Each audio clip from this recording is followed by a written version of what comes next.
Welcome back to the Supercar channel. Before you make a massive decision on your next compact SUV, you absolutely need to watch this video. The 2025 Renault Captur is stylish, affordable, and packs modern tech, but it hides some pitfalls that could turn buyer excitement into buyer's remorse. We're talking about the deep-seated issues that glossy brochures and test drives just won't reveal. I'm gonna break down the one critical factor you must know before signing on the dotted line. Hit that subscribe button now and ring the notification bell, because our honest data-driven reviews are here to save you thousands.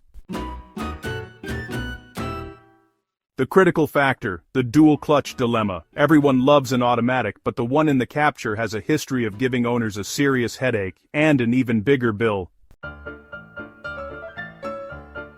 The Renault Captur's aesthetic and efficiency are a big draw, but the most significant issue lies under the hood, specifically with the EDC, or efficient dual-clutch, automatic transmission. This isn't just a minor complaint, it's a structural point of failure for many previous generation owners, and the 2025 model's continued use of this type of gearbox demands caution. You'll hear reports of it being jerky at low speeds, particularly in stop-start traffic, and suffering from delayed gear changes.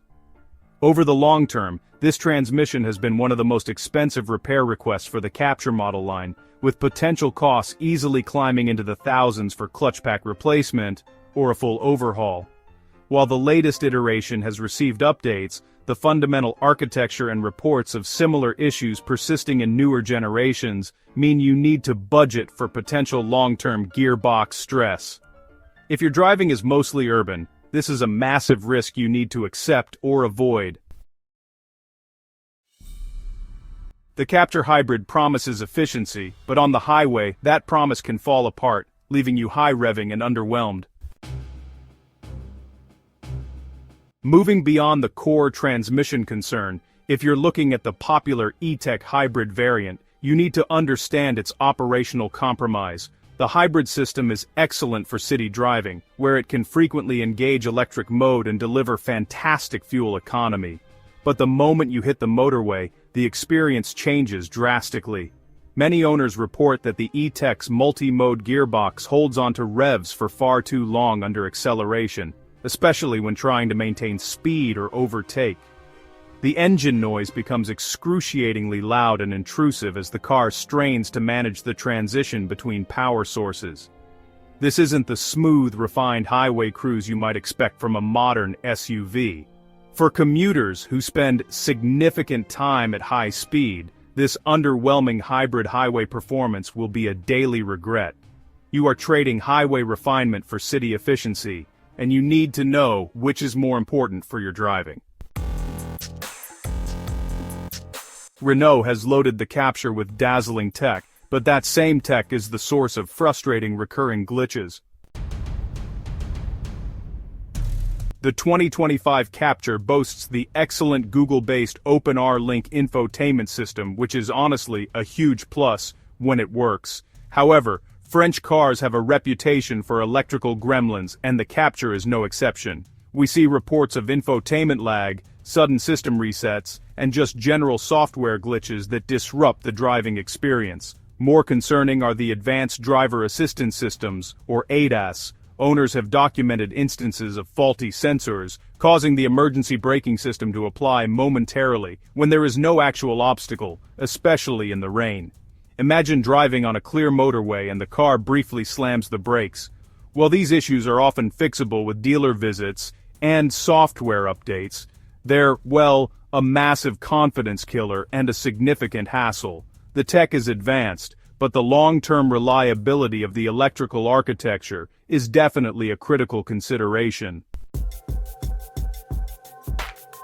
From the outside, the Captur looks premium, but stepping inside and checking the back seats reveals where Renault decided to cut corners. The Captur is marketed as a small SUV, but its interior quality and space might surprise you, and not in a good way. While the top trim levels add some nice touches, the majority of the cabin features an excessive amount of hard, scratchy plastics. This undercuts the overall feeling of quality, and makes the car feel less premium than rivals in the segment. Perhaps more critical for family buyers is the tight rear passenger space. While the sliding rear bench is clever for balancing boot space and leg room, when the seat is pushed back for adult comfort, the boot is tiny. When the seat is pushed forward to maximize boot space, the rear leg room becomes severely compromised. The overall impression is that this is a great car for two people, but if you regularly carry adult passengers or large teens, you will quickly find the rear cabin dimensions to be a significant limiting factor. You have been warned. Do not buy this car until you perform one final crucial check. The 2025 Renault Captur is attractive, efficient in the city, and packed with features. But the major caveat, the one thing you will truly regret, is betting on the long-term reliability and costly nature of that EDC automatic gearbox. Compounded by potential electrical issues and the high revving nature of the E-Tech hybrid on the highway, this car demands that you be a highly specific type of buyer. A city driver, who can tolerate software quirks, and who has a contingency fund for potential transmission repairs outside of warranty. Our final, most important advice. If you are considering the automatic or E-Tech model, ensure you take an extended multi-hour test drive that covers both slow city traffic and fast highway cruising. Listen for jerks, listen for the engine whine, and feel the quality. Now, we want to hear from you. If you own a current generation Captur, tell us in the comments what your experience has been. Did you regret your purchase, or did you sidestep these issues? Like this video if we helped you avoid a costly mistake, and we'll see you in the next review.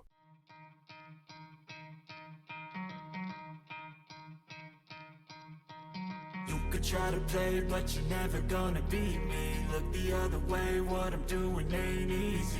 Bloody hands stained from the people who deceive me. Muddy hands break through the chains, go free me. Looking for change, looking for pain. Pulling a mob, pushing a train. I'll never stop, stick to a lane. Pick up the pieces and go rearrange. I'll be the best above all the rest, put me to the test and expect nothing less, your check as I'm chess, what's happening next, yeah. He got the venom, a tangible weapon, no coming in second. This life is a lesson, he got a new engine from pain, it's a blessing. New focus, no guessing, just bold and obsession. All in his possession, you got their attention. I'll leave an impression and take your redemption. Just kill, no discretion, your mind is a weapon. 11-11, it's time for progression, You could try to play, but you're never gonna beat me. Look the other way.